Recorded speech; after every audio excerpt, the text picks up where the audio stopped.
Hi everyone, this is the unboxing of Commedia all'Italiana, our second box set, and it's 3 films by Dino Risi.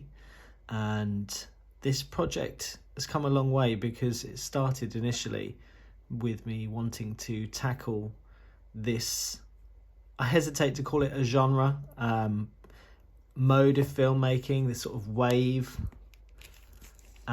which came about in the late 50s and thrived through the 60s, continued throughout the 70s, and we sneakily got one out in The Sunday Woman, which I think you could call Commedia all'Italiana, and The Working Class Goes to Heaven, which is a late entry in the spirit of that genre, although doing something quite different.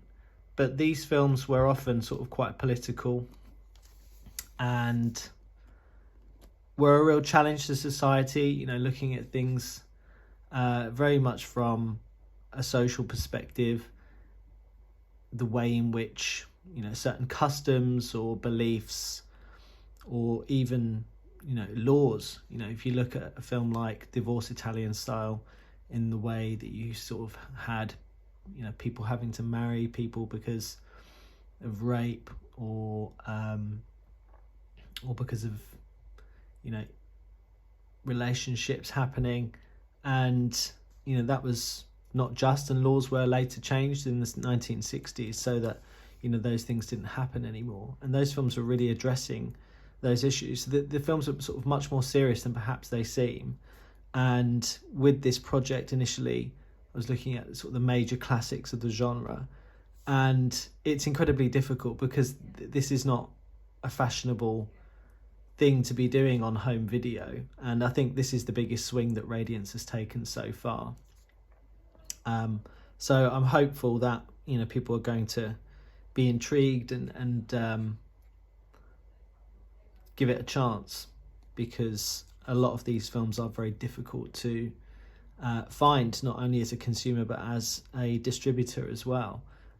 Initially I wanted to get all the major classics and came across one licensor that just wasn't interested at all, another who wanted huge sums of money for their DNR'd masters, and so others, major classics just cannot be found, you know, licensors, producers just absolutely missing in action. So I'm really happy with what we came up with this focus on Dino Risi, a great director, you know, a director that would very much like to return to, whether within this genre or not. And I hope people enjoy the film. So let's look at the package with that great big massive preamble. So once again, Obi strips shorter than the box. If anyone hasn't got Cosa Nostra yet or hasn't seen one of these videos before, that's because with the sticker on the back, which I'm peeling off, I'll show you, there's no real nice way to keep these in situ, unlike the cases. So with that in mind, we made it smaller, the same size as the ones in the cases, so that it fits in the case. I don't like the idea of things flapping around. I don't want stickers on my boxes, you know, I want to be able to get rid of this stuff.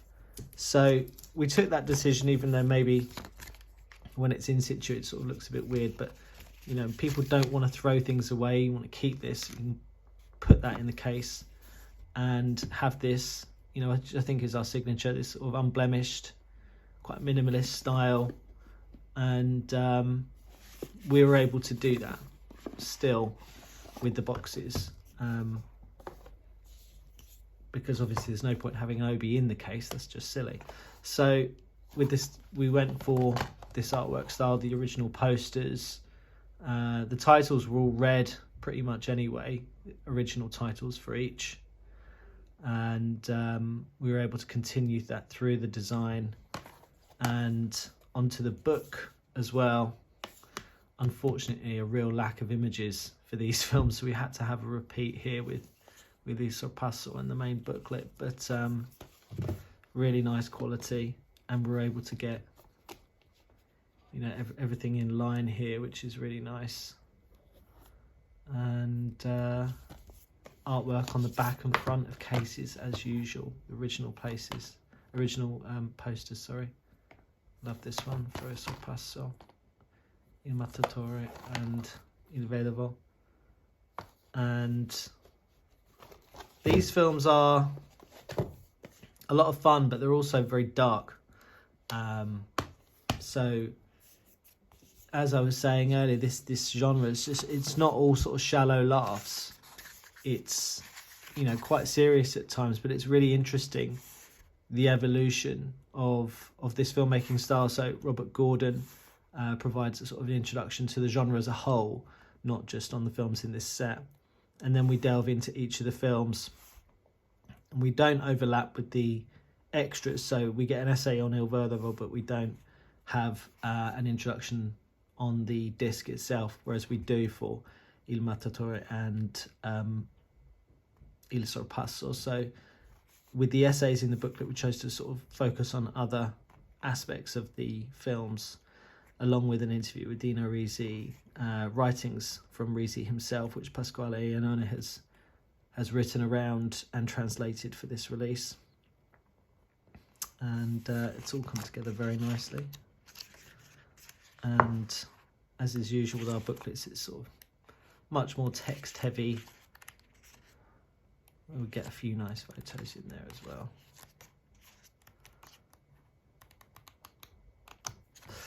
And I would recommend starting with Il Sorpasso, actually, if you're new to this set. I think this is not only the best film in the set, it's one of the best films of Italian cinema, period.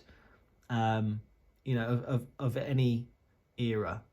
It's a stone cold masterpiece, and I think it's a good introduction to what this sort of style of filmmaking has to offer. There's much deeper things going on in the film, and I think it's going to really surprise people. And then Il Mattatore is very much a dry run for Il Sorpasso. So it's interesting to watch that after. So you see here Vittorio Gassman very much shaping his performance style, but the way in which the film is made is very much an evolution of this genre, because the way that these films were made was often sort of like vaudevillian influenced. So, you know, different characters and, you know, an episodic nature. So one of the most famous ones is I Mostri, The Monsters, which is just an episodic film where you've got different skits going throughout, and some of them are a few minutes and some of them are even less. And that episodic nature carries through to this, although it is one linear narrative, and it's very smartly done. And if there's any producers out there, I can imagine this is worth looking at for a remake, because it's absolutely incredible. And I think anyone would love to see this in their own language with their own localized accents. So it might be a bit lost on foreign audiences, but Gassman's ability to be able to mimic regional accents is very, very good, and we tried to convey that in the subtitles. And then finally, Il Vedovo is a very sort of bitter and dark film, and Alberto Sordi plays a thoroughly unlikable, inept moron, basically, and his performance is astounding. He really, you can see here what a master of comedy he was, what a master of comedic performance. And this film is very much a sort of transitionary film from the lighter comedies of the 1950s that people may think of as like Vittorio De Sica and that sort of stuff, who earlier in the 1930s, certainly he's probably most famous as an actor, and making these kind of like light comedies that were sort of a bit throwaway, and then that became Neorealismo Rosa, later on pink neorealism, where you had the background of neorealist filmmaking with a sort of lighter touch to it, more comedic elements coming in, and that was evolving. And then this film sort of is the bitterest of those and transitions into the Commedia all'italiana. So it was very much a conscious effort with this set to be at the start, and hopefully if this set sells out, we'll have future sets, you know, tracking into the later in the 1960s and then the 1970s, and hopefully the start of a great discovery. So that's the set and each of the films. I should talk about the extras as well, actually, which we'll look at the reverse sleeves, which you can see here, all the extras in. So we're really fortunate to work with some incredible people here.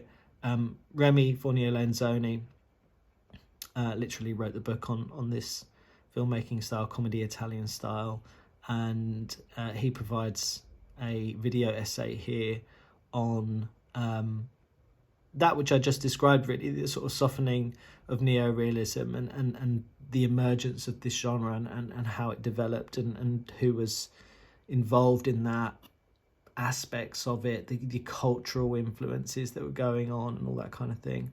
And then Kat Ellinger talks about Alberto Sordi and his career, and that's really great. We get to see a lot of clips of him at work and his performance style and the evolution and path of his career through this genre, certainly at its peak, and what range he had, which is amazing to see, even within comedy. And then the booklet, which I spoke about as well. And Il Mattatore has Andrea Bini, who also wrote about comedy Italian style in his book, and he talks more specifically about Il Mattatore and touches on Dino Risi. And then we have Speaking with Gassman, a documentary on the relationship between Gassman and Risi, which was, you know, like a lot of director-actor partnerships. I mean, these guys work together a lot. I forget how many, potentially 16 films or something like that. It had its ups and downs, and they had a fascinating relationship, and you see clips with both of them and people that they worked with, and that's a really lovely doc by Risi's son, Marco, who's also a director in his own right. And then Michel Hazanavicius talks about Il Mattatore and gives an appreciation of the film. I mean, whatever you may think of the artist, his insights are really fascinating, especially as a filmmaker. And I think he provides a really interesting analysis of the film, and that's well worth looking at. I'd really recommend taking a look at that after the film. And then on Il Sorpasso, we have Richard Dyer, who gives an appreciation of the film and talks about some of the cultural aspects of it. I mean, Richard Dyer is a great critic of Italian cinema. You may have seen him previously on our release of The Sunday Woman, and he digs into this in a really interesting way. And then we've got an interview with Dino Risi by the critic Jean Gilly, and he has been a champion of Risi and this kind of Italian cinema for many, many years, and that's a lovely interview. And then we've got an introduction by Jean-Louis Trintignant on Il Sorpasso from French TV, which is really nice. And then we have an extract from a documentary that was made for the 50th anniversary of Il Sorpasso, and that features interviews with some of the cast and crew.